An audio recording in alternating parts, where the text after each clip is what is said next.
I think we can all agree that sometimes the worst thing that can happen to an interesting, flash-in-the-pan type of experience is for it to gain commercial success, which admittedly flies in the face of logic. But hear me out. I think getting more money and more people involved in a passion project can be its killing blow sometimes. It can drain uniqueness and fun out of the final product with the intention of making a game that can appeal to a wider audience. Risky, experimental decisions can have their rough edges sanded down, smoothing out what might have been a genuinely fun mechanic in the process. So the question today is, can a relatively small, quirky title like The Suffering survive that process and come out the other side with its one-of-a-kind charm intact? Well, I guess it's about time we found out.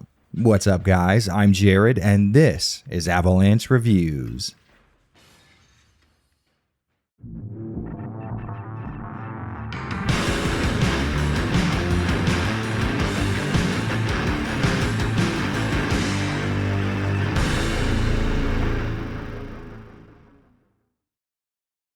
I tried to tell you there was no easy way.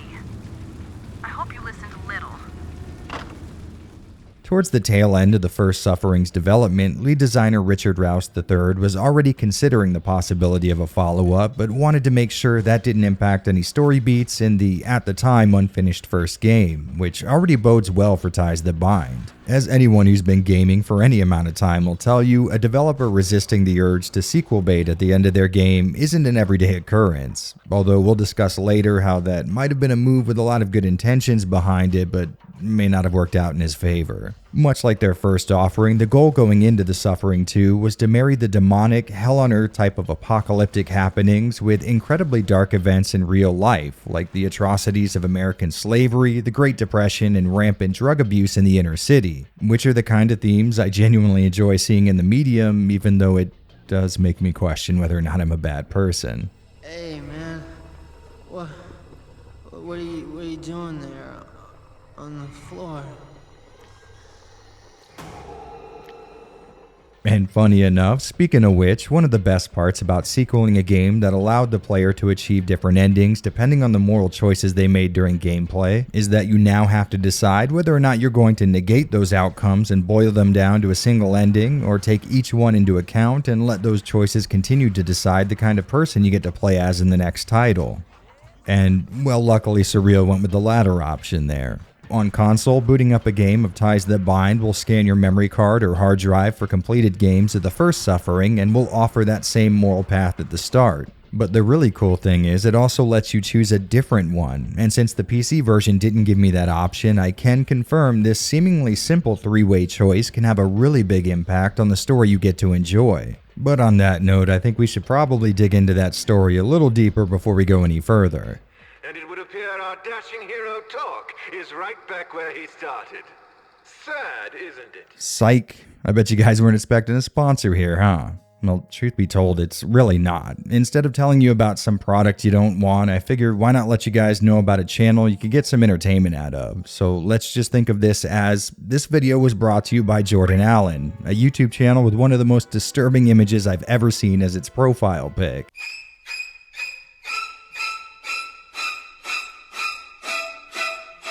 Now, there's a reason you don't see me doing this very often, and I know just putting this out there will open me up to more requests for similar plugs, but this was way too unique of a situation to ignore. First off, and let's get this out up front, Jordan is a supporter of mine on Patreon, but that being said, I think most of you guys know you can trust my opinions don't get swayed by money. To date, I've turned down 4 sponsored spots from Raid Shadow Legends. Trust me, I don't change how I feel for any dollar amount, or at least no one's offered me enough yet. So that being said, I am being completely honest when I say I wholeheartedly recommend you guys check this man's content out. As of now, he's got a variety of stuff to watch, but I'd say the standout entries would be his reviews of the movies Prisoners and Good Time. After watching some of his stuff, he has proven that he knows how to write a script, and even more importantly, he knows how to express the aspects of media that are more often than not hard to parse through the filter of speech. Seriously, I can't recommend these videos enough. Now, earlier I mentioned odd circumstances, and that was a bit of an understatement. During a live stream, maybe a month back, me and Jordan were going back and forth, and it turns out that we lived in the same small town in Tennessee and ran with nearly the same crew. Hell, this guy knows one of my ex-girlfriends down there. And further expanding on that, we both lost members of our immediate family relatively recently.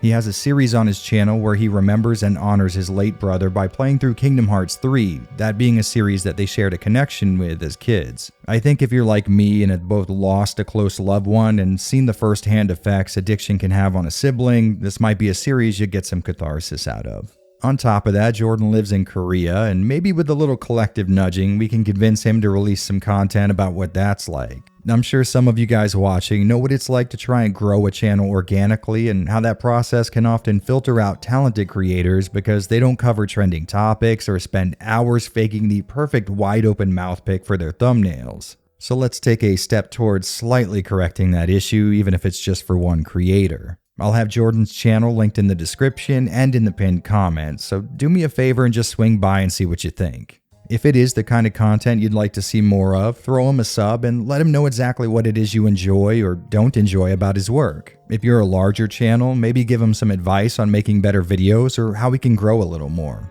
Of course, if you're not into movie reviews or any of the other stuff I mentioned, that's fair enough, but maybe give a fresh face a try. Worst case scenario, you've spent less than 10 minutes watching a video you didn't like very much. Well, I want to give a big thanks to Jordan for sponsoring this video, but let's go ahead and get back to the regularly scheduled review. Over here! I cannot break the news if you are so distant. At the start of Ties That Bind, we're given a nice little scene clarifying a few things that most of us were probably wondering about since the end of the last game. This little flashback takes place just about a year before the events of the Suffering and sees Torque locked up for a violent crime, but not the violent crime that got him thrown into Abbott. As he talks to a buddy, we find out that prison is the least of his problems as his wife just served him with divorce papers, and according to this bug-eyed weirdo, it's all the fault of a guy named Blackmore, a name that won't be familiar to fans of the first game, but that's because you know him by a different one. Or actually, I guess that really depends on the ending you got. Trust me, it's all going to come together eventually. Anyways, in the strangest case of speak of the devil and he shall appear, this Blackmore guy just so happens to be serving a bid at Eastern as well, and his crew isn't too happy about overhearing some shit talking in their direction. And this is going to be a very weird gripe to bring up, but the fact that these guys are in prison and their overall appearance lets me know that they are very clearly AB, and far be it for me to make assumptions about people, but if I had to guess, I would bet a pretty large sum of money on these guys and Blackmore, let's say, not getting along very well. Okay, so back to the real business at hand. There is a lot of exposition getting delivered here, mostly tuned towards the idea that Blackmore sees all of this as a game and he thinks he can control all of the pieces on the board. And I would probably have something more profound and maybe more analytically driven to say about the story here, but Blackmore just belted out one of the coolest lines I've ever heard with a voice that's quite literally in the process of taking the pants right off me. Bluster is the tool of the sucker player. And I guess that makes a lot of sense because I did some digging and it turns out that Blackmore here was voiced by the late great Michael Clark Duncan. Man, talk about a perfect fit for the role. Anyways, to sum things up, smooth voice McDreamboat over here says he runs the whole prison and that includes Torque and his friend. And when the two push back, he reveals that he not only knows about our boy's upcoming divorce, but confirms he may have had a hand in it as well. So to wrap up the whole interaction, he makes sure Torque knows that he can get at his children even from the inside, and that sparks a bit of a one-sided fist fight, one punctuated by a guy who can turn into a super demon somehow getting bitch slapped into an era where his sideburns make sense. Blackmore, disappointed in their lack of enthusiasm to follow his orders, tells his goons to have a bit of a boot party with our two heroes, but luckily before the fatal beatdown has a chance to start, a prison riot breaks out and the two slip away in the chaos. And this is where things admittedly get a bit weird for me. Now there's going to be a few moments like this in the story, so I won't spend too much time complaining here, but it does seem very odd that the supernatural elements that took place in Abbott seem to not be localized to Carnate according to this game's story. Torque seems to be having the same visions, and creatures resembling the Slayers are showing up, along with the new cast of baddies. I mean, sure, it makes for awesome imagery, but I feel like it would have been more impactful to have shown something scary in a different way. So what do I mean by that? Well, imagine actually being caught up in a prison riot. Inmates who might already have a reason to kill you are now on the loose, and the people who normally keep those psychos in check are currently being spit roasted. Call me crazy, but it seems like the supernatural angle just wasn't necessary here. Anyways, this sequence ends with Blackmore sending goons at you until Torque lets his rage transform him, and then we cut to the real opening, which kicks off directly after the events of the first game with Torque in the middle of escaping from Abbott State Penitentiary. And for you newcomers, that is a prison that has recently had its population reduced to one metalhead/weed enthusiast and about 1 million demonic horrors from what appears to be the depths of hell. So after hearing that, you might imagine wherever Torque ends up, it's gotta be better than where he came from. Until you find out he's headed for Baltimore. I guess better luck next life, Torque. And just as the poor guy finally gets a chance to breathe a breath of relief after escaping from what might as well been the biblical apocalypse, his escape boat is stopped by a group of paramilitary types claiming that everyone coming from Carnate Island has to be debriefed. And since Torque is technically still a convicted felon, they give him the old Hannibal Lecter treatment. As these guys walk him to whoever's in charge of this operation, you keep getting the feeling that this is far from an official military outfit. They keep referring to him as the prime target, and it'd be nice to know a little more, but just as the conversation with the woman who runs this outfit gets juicy, the place comes under attack, and in the ensuing chaos, Torque gets loose, only to find the same horrors he experienced in Abbott also taking place on the streets of Baltimore. What follows is what you might call the polar opposite of the story found in the original Suffering, meaning this time around we get a deeply personal tale that's looking to dive deep into Torque's past and expand on what little we knew about him. As he proceeds, visions of his deceased wife lead him to their old apartment where he struggles with the rough shit that got him locked up in the first place. What goes down here depends on the ending you got in the last game, but regardless, let's just say it's some stuff Torque would rather not relive. You weren't a good father, not in jail. From there, it's essentially a game of survival, the goal being to get out of Baltimore alive. But on his way, he comes across the bar his buddy from Eastern runs, and once he gets inside, we get a look at what got him locked up for his first stint. Apparently, our guy was just minding his own business, having a drink, when some goon barges in and insults his wife and then threatens his kids. So Torque goes a little overboard and beats the guy's brains in when conveniently the cops show up to arrest not only Torque but also his friend that was bartending at the time for reasons I really can't understand, but far be it for me to question the Baltimore PD. Of course, those of you who already predicted Blackmore was behind this don't get any extra points. Fast forward more than a bit, and in search of Blackmore, we're led right to Eastern where all of this started, and hints start dropping that things aren't exactly what they seem. We come across Miles again, but for some reason he's pissed off at Torque, and a few things start coming together, but sadly I can't say much more than that without spoiling a big twist that sort of affects both Suffering games. So you guys know the deal by now. To keep from ruining this story, skip past the chapter marked spoilers, head to the timestamp on screen, or click the link in the description. Don't worry, we'll catch back up with you in 1 sec, I promise. There aren't inmates and COs now. There are just humans and non-humans. Alright, so Miles was going off about how he's never seen Blackmore and that he's been digging into him forever, trying to figure out just how to get back at the guy who's responsible for both his and Torque's imprisonment. But just as he's about to reveal why he's so pissed off, the lights go out, and when they come back on, he's just a bloody mess on the floor. And by this point, if you've got a room temperature IQ, you probably already suspected the game's about to pull some very specific shit, and yes, by the end of the game, we do indeed find out Blackmore and Torque are one and the same. It turns out when Torque would black out, it was essentially just Blackmore taking control, and apparently this is how the guy ran a massive drug ring. And by this point in the story, you're probably wondering why the hell Blackmore is so obsessed with getting rid of Torque's wife, and it seems to be implied that she kept him from losing it quite so much, and Blackmore's main goal was to take full control of Torque.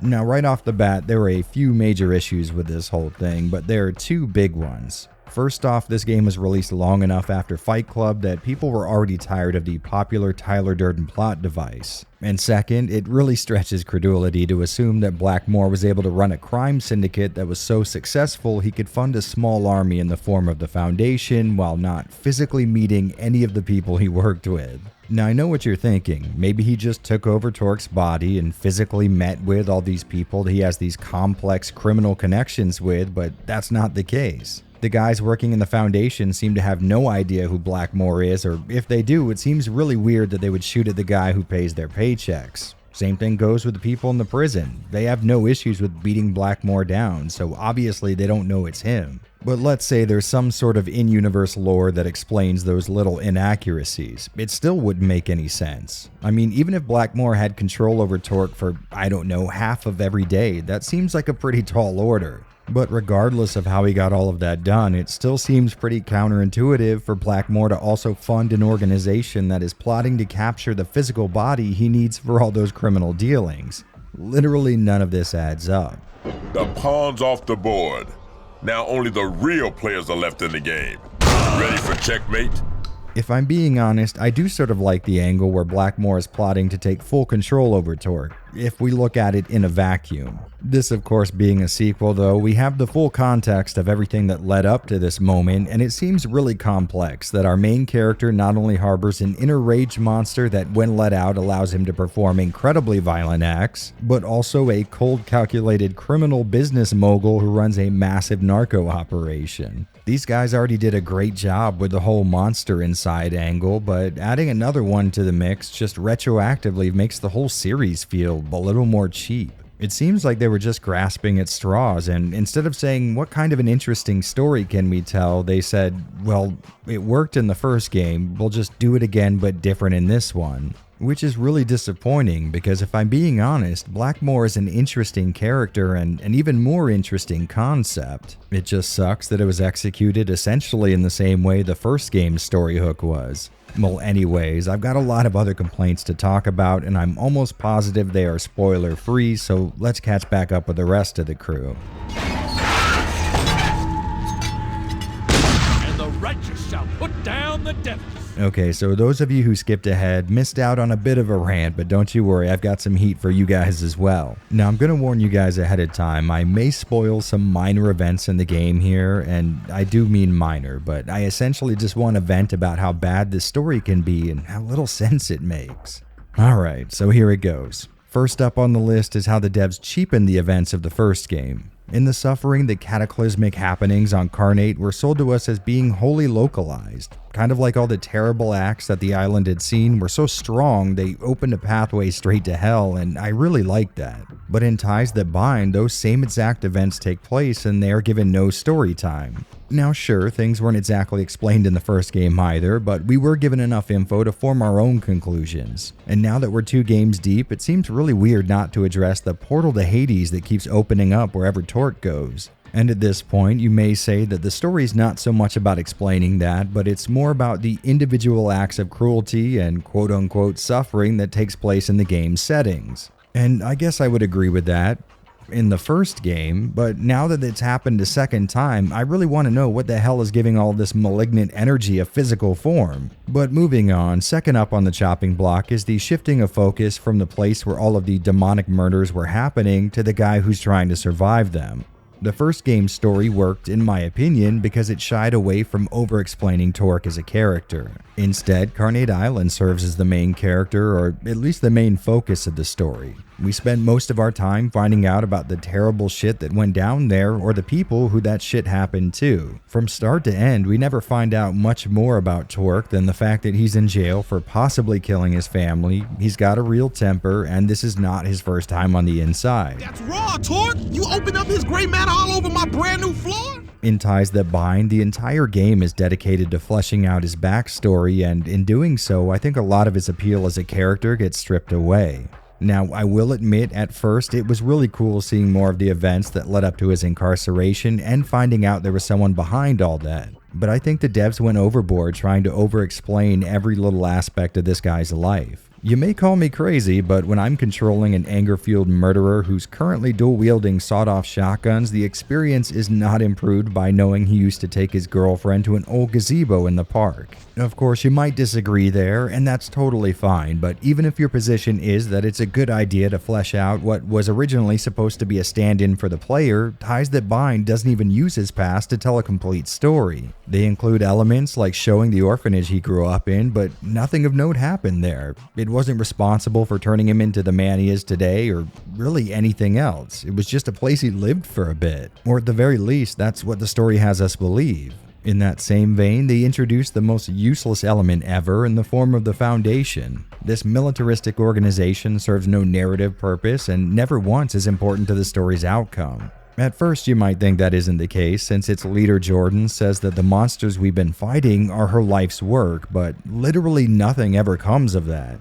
I'm not sure if she meant that she created them or that she studies them, but either way, there is never any resolution to that bit of dialogue. And if it does happen to exist, maybe in the unlockable journal entries that I can't seem to get any more of despite having beaten the game twice with 2 different endings, I would still be just as mad. If they were all her work, meaning she created them, it would take away the historical significance to their design in the first game, and if she had indeed been studying them, it would mean these things have shown up in the world before, and that again makes the events of the first game feel so much less special. Really though, either way you interpret what she said, it actively devalues the heart and horror found in the first game, and it seems so unnecessary for a character and organization that, like I said, serves 0 point in the game's story. And since we're talking about the first game, I would absolutely love to know why Killjoy's still following Torque around. I mean, don't get me wrong, it's cool to hear that delightfully old-timey voice again, but why is he here? And why does he know about Blackmore? Is Blackmore also a supernatural entity? And even more importantly, is Killjoy also inside of Torque's head? Of course, these were unanswered questions at the end of the first game, but since that game never elected to tell a personal story, you never expected to get any personal answers. It just seems really odd. Now that Ties That Bind is looking to tell the kind of story that does answer questions, it seems to be ignoring all the obvious ones and only picking arbitrary side details to provide closure on. It's like if I told you I got arrested today and then the next thing that came out of my mouth was, oh, and by the way, I was wearing jeans. I guess that does sort of round things out in a very weird way, but there are a lot more interesting and pressing questions to be answered in that statement. And speaking of closure, remember how after achieving the good ending and the suffering, Torque more or less came to grips with his guilt and even the apparition of his wife forgave him? Well, you better forget it, or get ready for her to double back on that and start guilt-tripping him mere hours after she convinced him to get over her death. Don't believe me? Well, here's a scene that takes place when you start with the aforementioned good ending. His men call him the Colonel for a reason, because they follow his orders. And you did nothing. You might as well have killed us yourself.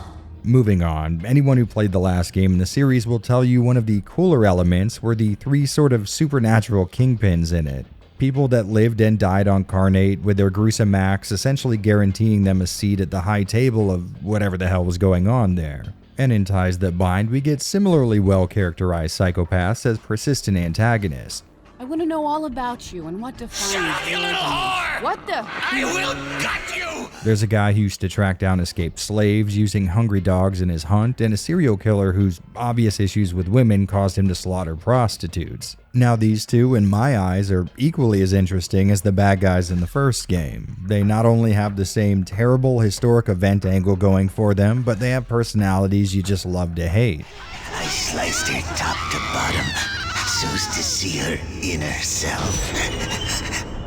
Remember, blood's the best lubricant. The only real problem with them is, at least in my playthrough, one of them may as well have just not been there. I mean, both are consistently yelling at you throughout the story, but when I got to the end of my playthrough, I only ever fought Copperfield the slave hunter. And after a little bit of wiki searching, I found out that you can fight the Creeper if you pick the bad ending, but why characterize a whole ass person in your game only to have them make literally no impact on the story whatsoever? And even if you could fight both of them, they still serve no purpose. If you'll remember, in the first game, the 3 antagonists were looking to have you join their ranks. They wanted you to be part of whatever the hell was happening on Carnate, but here in Ties That Bind, they're just here. That's it. They do have similarly laid out backstories and interactions as the guys in the first game, but they just lack the reason to be there. And continuing on that thread of logic, maybe I'm crazy, but it seems like this story might have been written by more than one person, and the two may not have been on the same page with where they wanted things to go. There are a lot more unresolved plot elements like the ones I've been talking about, and by the end of the game, I felt like nothing had truly happened. I mean, sure, there were events that took place on screen, and I did watch them unfold, but they just didn't go anywhere. It was like watching an episode of a show and then halfway through switching over to the ending of a different show. Sure, there was some kind of closure provided, but it wasn't for any of the stuff I witnessed. You know, at the start of this video, I mentioned how The Suffering's lead writer said he made sure the possibility of a sequel did not affect any of his decisions going into the story of the first game, and honestly, that shows. in a bad way. The first Suffering was a pretty open and shut case as far as I'm concerned, minus a single line of dialogue and the good ending, and it's clear this guy just didn't leave himself enough material to form another story after he was done. Honestly, now that I'm thinking about it, the only word I can really use to describe this story is dirty. It feels so dirty, ugh. It bounces around in a lot of directions, but never really settles into one. It introduces all kinds of new plot threads and then proceeds to leave almost every single one of them unresolved. There are characters in the story who have no reason to be there and no bearing on anything depending on the ending you chose at the start, and I didn't find any of the side stories to be anywhere near as interesting as the ones introduced in the first game. Plus, the good ending, you know, the one most people would likely strive for, is probably one of the worst video game endings I've ever seen. Without spoiling a single thing, after the last fight with the main bad guy, Torque approaches him, and after a single line of dialogue where the defeated antagonist essentially says, "Well, you beat me," Torque looks off into the distance and the game flashes to the credit screen. Man, I hate to say this, but the Suffering Ties That Bind story is, well, it's shit. There's some really cool elements, a few impactful scenes, and some absolutely killer voice acting, but as a whole, it's poorly written and takes away all of the uniqueness that the last game worked so hard to establish. Now, I could totally get you thinking that I just didn't like the kind of story this game told, but if that was the case, I would just say I didn't enjoy it. No, this story is bad because the person or persons who wrote it didn't seem to understand much about story writing in general. In fact, it should have been good. There's a lot of cool stuff going on here, but I just wish someone who knew what the hell they were doing was writing all of it. I'm being serious as a heart attack when I say that I'm fairly certain there are Suffering fanfictions out there with more well-told and well-written plots. In fact, I sort of get the feeling that a lot of this game's story ended up on the cutting room floor, but during my research, I couldn't find anything that points in that direction. If you know something I don't, please let me know because I would love to figure out what the hell's going on here. Well guys, I'll be honest with you, I am sitting here racking my brain trying to figure out some kind of thoughtful or insightful way to say this, but flat out, I'm just disappointed. Jesus Christ, no! What are you fucking doing? Nowhere is safe. Well, moving on to a hopefully less depressing subject, let's talk about TTB's gameplay.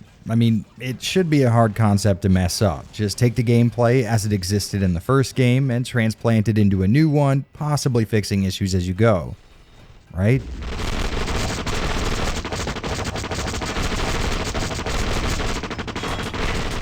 Alright, so maybe I gave things away a little bit there, but let's talk this one through. So on the surface, it's pretty easy to assume the gameplay experience here isn't too far removed from what could be found in the Suffering. I mean, just looking at this clip here, we can see a pretty similar setup. Third and first person shooting with an emphasis on fast movement and some light platforming to sweeten the deal, but it's the small nuances where all the differences live in Ties That Bind. For example, yes, you will be engaging in a lot of combat, shooting demonic abominations and turning into some roided out rage monster when things get hairy, just like in the first game, but there is a massive difference in the tools you use when engaging in that combat. And at first, this kind of seems like a positive because Ties That Bind admittedly has a much more diverse weapon lineup than its predecessor. The revolver's been replaced with a dope-ass 1911. On top of the Thompson, there's 3 other auto-fire options including an M60, 2 shotguns, a rocket launcher, grenade launcher, and Colt Python, and really you'd have to be crazy to criticize the variety to be found here, so I won't.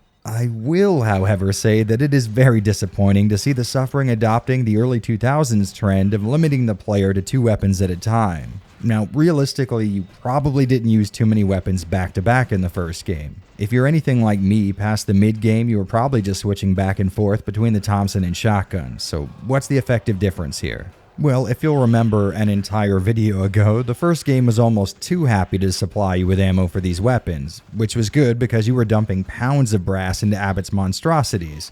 Well, the problem in TTB is they wanted to keep the whole fighting hordes of enemies thing, but also decided they were no longer going to provide you with enough ammo necessary to do that. So instead of carrying an arsenal you can switch between, you're limited to a measly 2 weapons at a time, and instead of resupplying your ammo pools, the game has weapons just sitting around each area. So effectively, you'll use up the small amount of ammo you have on hand, and in desperation be forced to pick up a different gun. Now I know so far we haven't exactly landed on any real complaints, but you gotta stick with me because this is sort of a compounding issue. For example, I know the whole running out of ammo and then frantically switching to whatever weapons laying around thing sounds like a good idea on paper, but in action, or at least in action in this game, it just does not work very well. In essence, the developers wanted you to constantly be looking for a new gun to pick up, which in my mind really stands in the way of the fast-paced action they're throwing your way, but worse than that, I often found myself in this really awkward middle ground, where I wasn't quite empty with one of my guns, but there was a new one being offered at the end of an area, and I had to play this game of, well, I only have 12 shells left for my pump-action shotgun, but there's a Thompson with full ammo right here, so do I roll the dice and assume there's going to be a shotgun refill ahead, or will I be left in a combat situation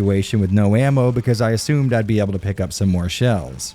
Now in their defense, the devs did litter each area with weapons to pick up if you're in a pinch, but that leads to the next problem in this 3-issue layer cake. A good number of your options as far as weapons go are flat out next to useless. One of the newer guns in the game, the Scorpion, can be dual wielded, which is awesome, but it's going to take a whole ass magazine to down even the starting Slayers. The upgrade from there is an M3A1, and it's not only just as bad, but seems to go through ammo even faster than the Scorpion, so it defies logic by taking even more ammo to down the same exact enemies. Another example are the sawed-off shotguns, but they're in a similar boat for different reasons. They're double-barreled, so you're only going to be able to dish out a maximum of 4 shells before reloading if you're dual-wielding, and by the middle of the game, that is just not going to cut it. By my estimation, there's maybe 2 viable options, and that is the pump-action shotgun coupled with the Thompson. The only problem being the 2 shotguns don't share an ammo pool, so you can't pick up shells from the sawed-offs, and the Thompson only gets introduced towards the last quarter of the game. The Colt Python, like you would imagine, basically rips through everything in a single shot, but you rarely come across ammo for these, and I only found an opportunity to dual wield them maybe 2 areas before the last boss fight. So what this all boils down to is you're not going to have ammo for any of the good weapons, so you're going to have to use the shitty ones. And the problem with the shitty ones is they get you killed because they don't do anything. Because they're shitty.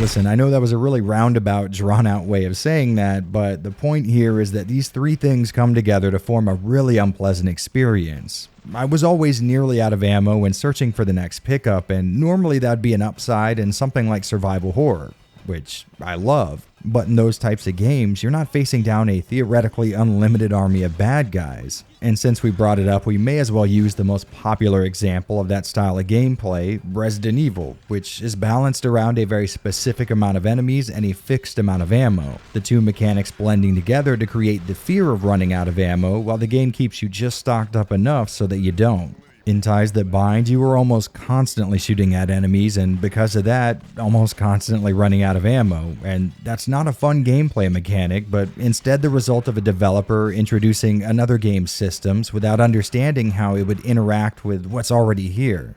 I mean, I know they got criticized for giving the player too much ammo in the first Suffering game, but the answer isn't to keep the same level of difficulty in enemies but take the ammo away, because that doesn't make any damn sense. Keeping in that same spirit, I felt like my shots often went through my enemy's hitbox, especially with the shotgun, a problem that only got worse as the game threw more and more hard-hitting monsters at me. This problem seemed to exist in both third and first-person perspectives and seemed to be present across all ports, so this is one scenario where I can safely say it wasn't just me, or if it was very consistently just me. Now, those 4 issues are terrible on their own without a doubt, and they definitely bring down what otherwise could have been a much more fun experience, but there's one more bow that ties that bind all of these things together. A cherry on top of a sundae made from whatever gross thing an exaggerating YouTuber would use to show how much they don't like something. Oh, shit! You fucking bastard! You made your choice.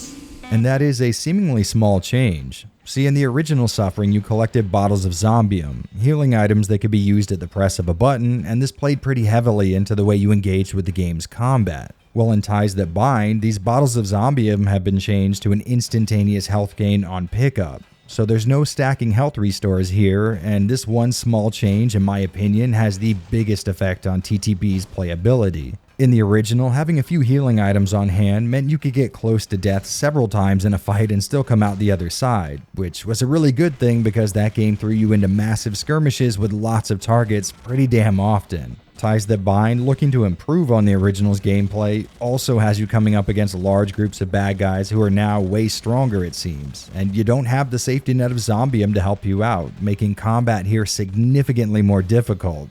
I mean, it's almost night and day between the two.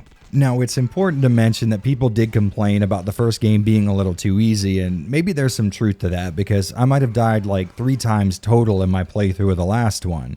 But here in the sequel, I saw that many deaths in maybe the first big combat section on the streets of Baltimore. At first, I thought this might be due to some kind of an increase in enemy damage output, which for sure Malefactors hit way harder this time around, but as I played more, I noticed a bigger change than that.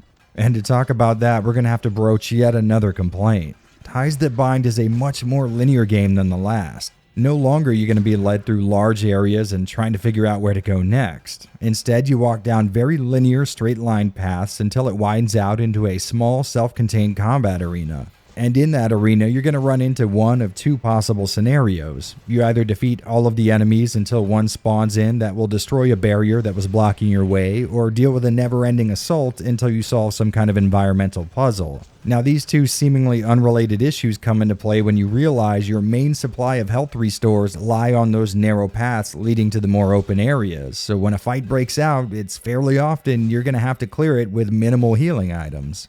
And that wouldn't have been so bad if the devs hadn't have also implemented the same exact combat mechanics from the first game. Essentially, they transplanted a gameplay style that necessitated near constant use of health restoring items, but didn't give the player access to those items when they most need them. I am honestly not lying when I say that every other combat scenario in this game had me dying at the very least once. And yes, I do know that's going to get me several of the inevitable get good comments, so my response to that is, first off, one of the largest middle fingers ever seen by humankind, and second off, maybe yeah, I'm not the best. But I do play what seems to be much more difficult third-person shooters like Max Payne 2, and I don't have as much of a hard time with them, so maybe my ability to click a mouse and move it simultaneously isn't all of the blame here. I also think there's a point that needs to be made here about difficult games not automatically being bad games. After all, I do play a lot of Stalker, and depending on the mod I'm using, taking a consecutive 10 steps outside of Rookie Village in Corden is the equivalent of a high score in that game. Under the stairs over there? Oh, did I get caught in it? I did. Fuck.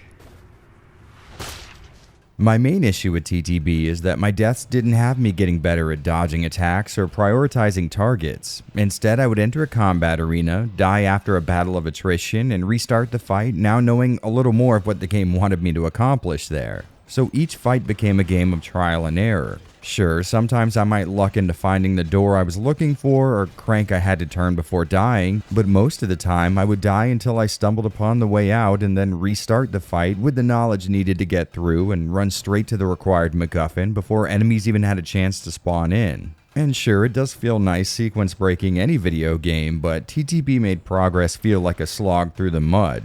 I'd hit a progression benchmark, die, make it back to that point, plus a few inches, and then die again, wash, rinse, repeat for about 7 or 8 hours. And again, keep in mind I was also dealing with hitboxes that would often not register point-blank shotgun blasts to the chest, a max of 2 switchable weapons, ramping up of enemy damage. Oh, and did I mention they removed the dodge roll? Yeah, you know that one move I didn't use very much because I could tank so much damage thanks to the ability to heal at the press of a button in the first game? One that specifically would have been really useful to have in a game that doesn't let you tank so much damage and necessitates dodging more?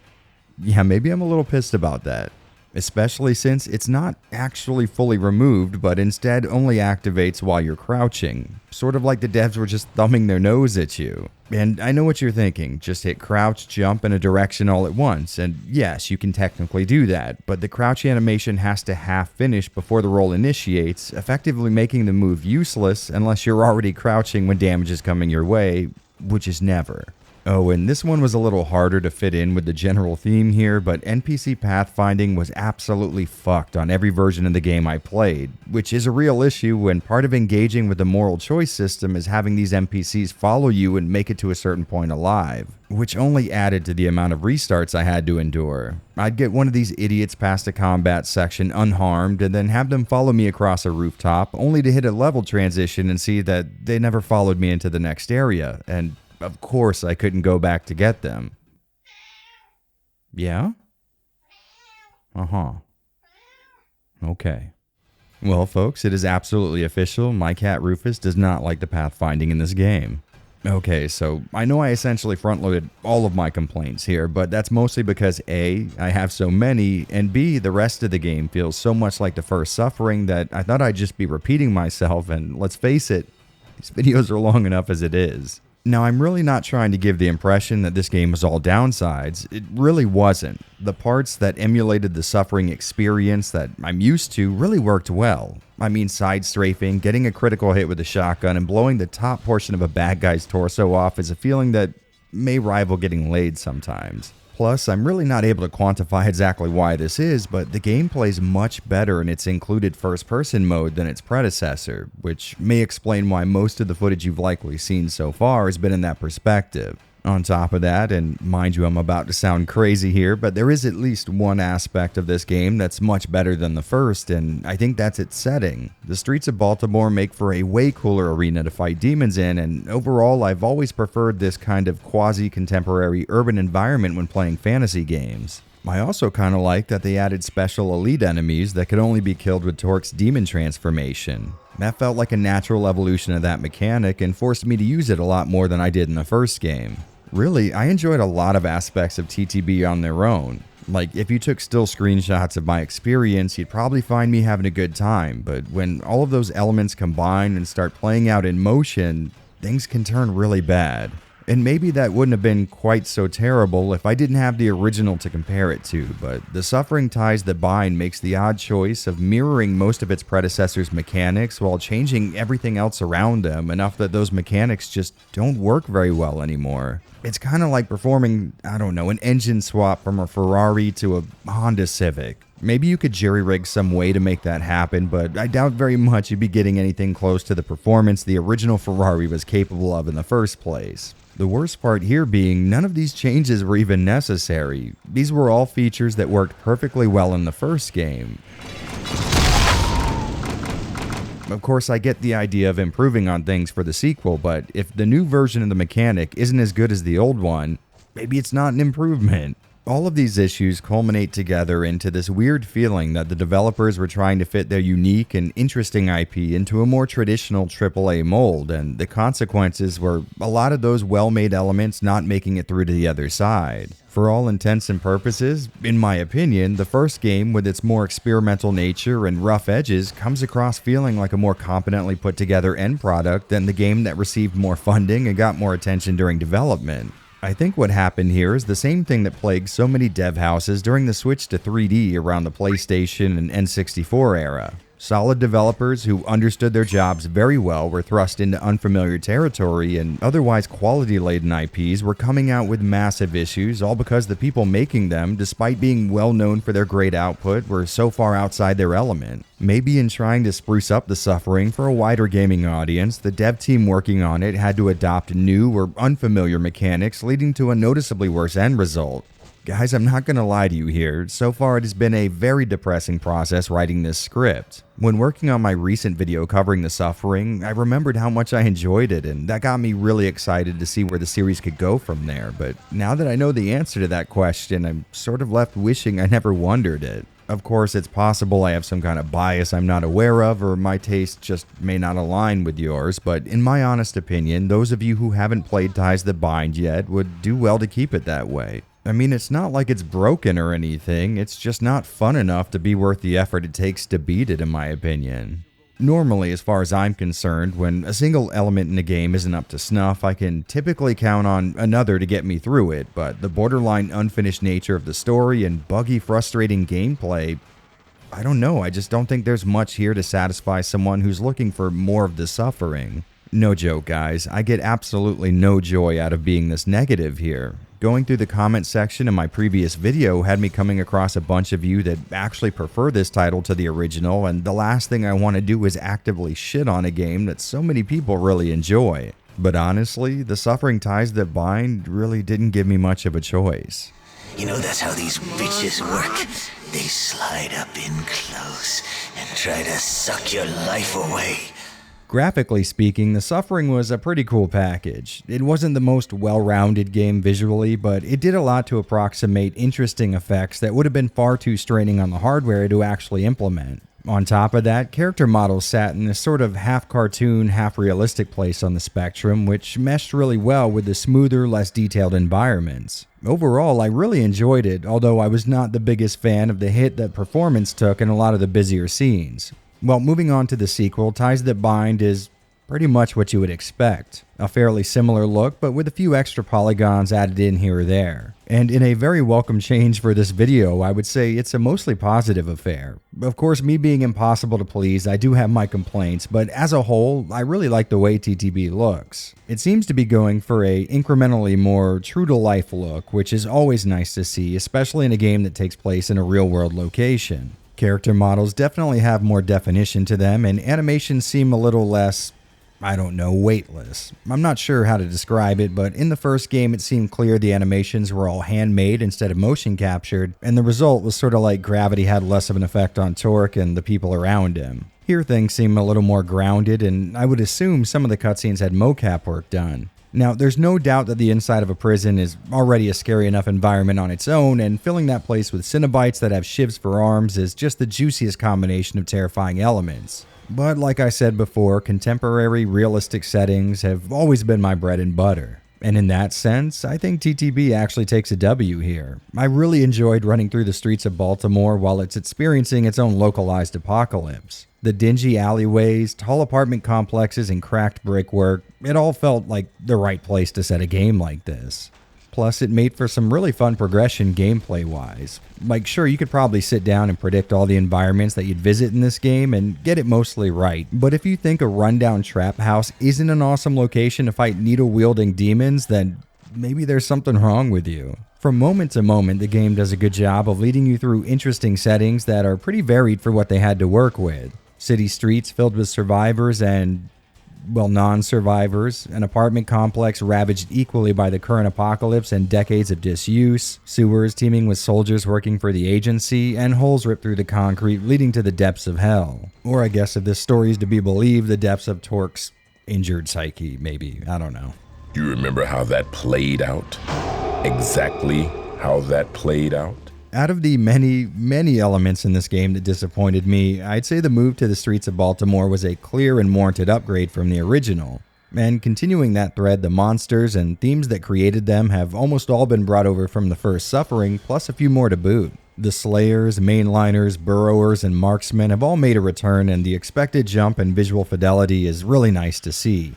Also, the new additions all seem to follow similar design philosophies to their forefathers. They all fit some form of terrible event in Baltimore's past and are essentially physical representations of some form of suffering.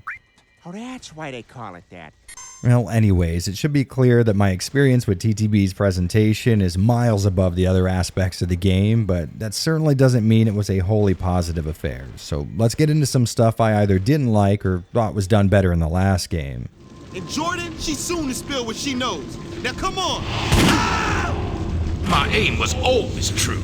And off the top of my head, I would say the first thing that really struck me was the field of view. Ties That Bind's camera sticks way closer to Torque's back than I was used to in Part 1, and for a while at least, I couldn't help but feel a little claustrophobic with how little I could see of my surroundings. To be fair though, you're not going to run into this issue on PC because it technically supports widescreen since the fans essentially hacked it into the game. And on that note, I wasn't able to find any glitches this time around caused by the unofficial 16:9 patch, which is interesting because it's the same exact patch I used on the first game. But getting back on the original issue, it's not just the camera being zoomed in that makes me feel so claustrophobic. Overall, environments are more closed in than the wide open areas found in Part 1, and a lot more of TTB takes place in interior environments. Now, I've got to assume that they zoomed the camera in like that and made the environments more closed off and less wide open because they had to account for the added polygons the game was pushing, but either way it had a negative effect on the gameplay in my opinion. Also, I would like to officially be the most petty person alive and say that I really don't like that they had Torque speak in this game. I know it's just 3 words throughout the course of an entire video game, but I sort of like that Torque was mute across the first suffering. Looks like trouble. The developers said they wanted Torque to come across as brutal and animalistic, and I think that worked because the guy never really humanized himself by talking to the people around him. I know it's dumb, but it did bother me. Not enough to really complain about, but at the very least enough to mention. And to be completely honest, I don't think I can really come up with any more, so why don't we change gears for a bit and take a look at how each port of the game fared. So I guess we'll start with one of my favorite consoles of all time, the PS2, and the package here is a complicated one. This release outputs a native 480i, although you can force progressive scan through an app called GSM, and that's exactly what I did here. Oh, and I waited to give you the most awesome news last. Out of everything I could talk about here, the most exciting upgrade from the original to Ties That Bind is a frame rate target of 60 FPS. Of course, we are talking about mid-2000s console hardware here, so don't expect an experience locked around that ceiling, but hey, an upgrade's an upgrade. And starting off, I was really interested to see that this time around, the team at Surreal seemed to have cut back on the PS2 specific effects and better optimized for multi-console releases. If you watched my last video, you'll know I praised the effects and tricks used to achieve the Suffering's impressive look, and a lot of that came from tapping into the PlayStation 2's unique approach to hardware. Of course, that would naturally mean a lot of those effects would not end up making the transition to the Xbox flawlessly, and at the time that was just a side effect of the major console players using such wildly differing architecture. Now, I'm always going to appreciate when a dev shows more love for the PS2, but realistically speaking, it would make a lot more sense to build the next game so that it could be represented evenly no matter which hunk of plastic and silicon you have sitting next to your TV. And that indeed seems to be what they did here. I didn't notice any obvious signs of proprietary graphical techniques not showing up right on one console versus another, which is good, but it also kind of makes things a little less interesting in my opinion. That being said, it's not like there were 0 differences. I would assume this time around Surreal developed on Xbox hardware primarily, and the porting was done on the PS2 side. I say that because looking at the two back-to-back, we can see the textures on Xbox are far more detailed and high resolution, meaning the game's assets were most likely made at a higher resolution for the Xbox and then bulk compressed to perform better on the less powerful, at least on paper, hardware inside Sony's black box. Now, I could be wrong on that front, but that seems to be the most efficient way to do things in my mind.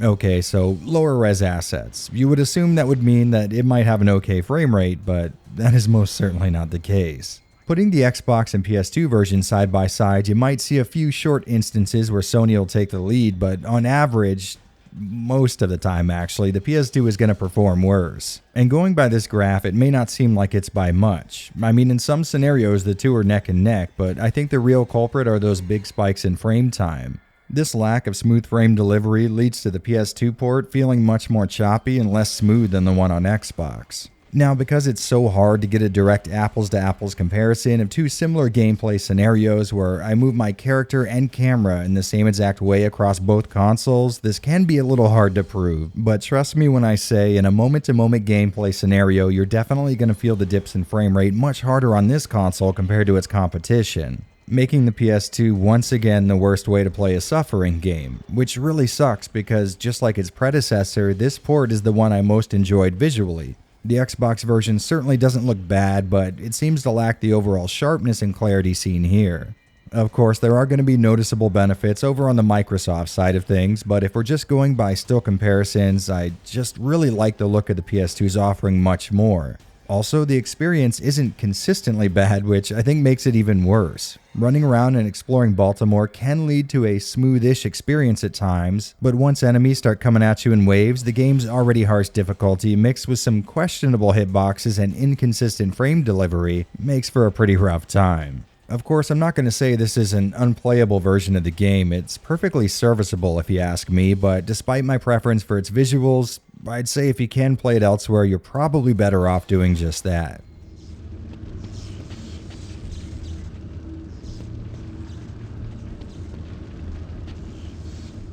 Alright, so moving on to the Xbox port of Ties That Bind, I found a few interesting little quirks and some big differences that only someone as mentally ill as me would ever notice, let alone care enough about to verbalize. First off, returning from the original Suffering's Xbox port, TTB's version on the big green sees the game populating every pixel in a 480p window, while the PS2 leaves the top and bottom, I don't know, maybe 10 or so pixels blank. And once again, this does not mean that there is more to see in the Xbox port. For reasons I still don't understand, Surreal Games just zoomed the image in on the Xbox to fill the entire vertical resolution of your TV, and like you might expect, that leads to some of the top and bottom of the picture getting cut off compared to the PS2, which can be seen here with the white chess pieces at the bottom of the screen not even being visible on the Xbox. And further into the realm of things that don't matter too much but are kind of interesting, this port is a bit darker than the other two versions. Of course, that always could be chalked up to the condition of the capacitors inside of my Xbox or a million other factors, so take that for what it is. I also noticed that the dialogue is much quieter in this port. In a few cutscenes, the sound effects were drowning out characters' voices, so I ended up having to lower the music and sound effects in the sound menu. Now, getting to the more important stuff, like I said earlier, this port performs much better on average than the PS2 release, and you can really feel that in the game's combat. But on the even brighter side, you can really tell a difference in how detailed 2D textures are, and I think the draw distance might be a bit further as well. And now that there are less proprietary graphical tricks being used, the Xbox is able to look exactly like the PS2 version when things like screen blur or bloom lighting is used. Overall, I'd say this is the version to grab if you absolutely have to play this game on console, and according to eBay, it seems to be the least expensive of the two as well, so that's pretty awesome. Sounded like another case of the white man interfering with our lives. Okay, and here we are at the third and final port of Ties That Bind, and as you would expect from a PC port that was handled by people who at the very least could tell their asses from a hole in the ground, it is the best way to play the game today. Thanks to the same widescreen and bug fix patch used on the first game's PC port, you can play TTB at essentially any resolution you like, and this is a proper widescreen implementation, which means the game's graphics aren't just getting stretched horizontally, so no worries about fat character models or ruined 2D assets. And you've really got to marvel at people who spend their free time making changes to old games like this. They even made sure not to stretch 2D images like the intro videos and collectible files, which, since we're on that subject, I have a funny story about. So there's a section early on in the game where you can't proceed until you've read a note. The only issue being, getting to that screen requires you to hit one of the keys on the numpad, and if you're like me and use a 10-keyless keyboard, that's going to be an issue. So I'm sure you're thinking, well, why the hell didn't you just map it to another key? Well, I did, but it literally did nothing. For whatever reason, I can use custom key mappings during gameplay or whenever else I want, but not in this specific menu. And at this point, someone who's, I don't know, normal would probably just grab an old keyboard and play through the game to get past this point with it. And that'd be fine if I hadn't just sold almost every single thing I owned to move to Tokyo, so I had to get a little creative here. So it turns out my keyboard allows me to customize the onboard firmware and add custom key combinations. It just requires a little messing with Windows command line and putting the thing into a service mode, for lack of a better word. And boom, I was finally able to proceed. Now sure, I didn't necessarily have to tell you all of that, but if I had to live through this to make this video, I'll be damned if you don't have to as well to watch it. Okay, so moving on to things that actually matter, I did find this weird glitch that only appears in the fire effect, and even then it's not all the time. I'm not sure if this is present in vanilla or if it's something the widescreen patch caused, but it's not a big enough deal for that to matter anyways. I wasn't able to test this, but I assume this port, like its predecessor, does not allow for modern USB controllers, but once again, a program like XPatter is going to fix that real fast. You won't necessarily need it though, because like any other third-person shooter, TTB plays great with the keyboard and mouse. Obviously, using a higher resolution is going to reveal things that the developers may have been able to get away with on console a little easier, like the distance at which lower quality textures and less detailed 3D models get swapped up being a lot easier to see in motion here.